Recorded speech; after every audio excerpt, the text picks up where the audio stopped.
Now, one of the things you had mentioned in your LinkedIn profile that was actually really resonating with me and others, where nobody owns the customer, but someone always owns the moment.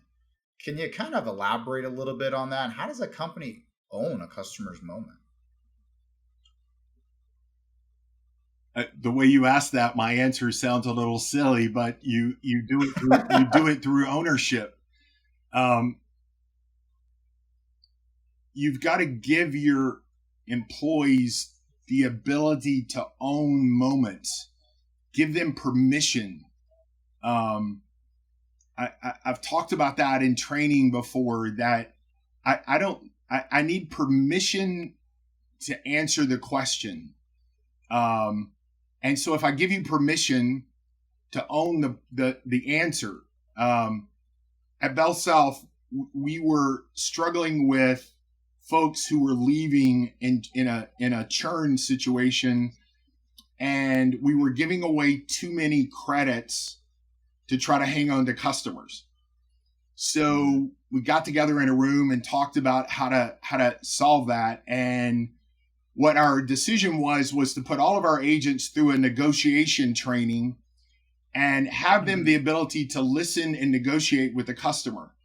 And then we gave them the ability to give away twice as much money as what we had originally had approval.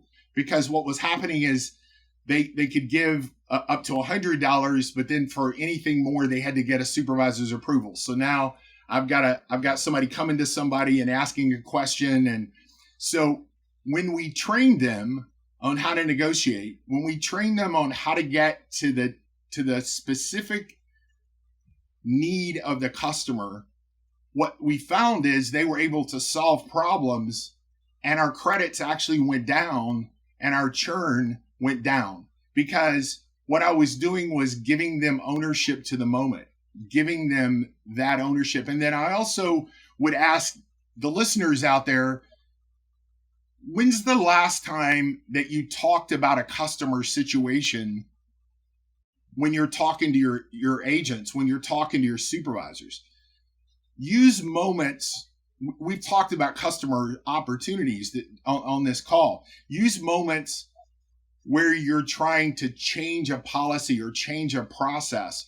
Use those moments by talking about how the impact of the customer is, and the customer that you impacted by changing that, so that they feel the ownership of the customer. So I can own I can't own that the customer's not going to leave. I can't own that the customer has a particular kind of product, but I can own the moment that I talk with you, and I can seek out ways to solve your problems, to provide you with what you're asking for,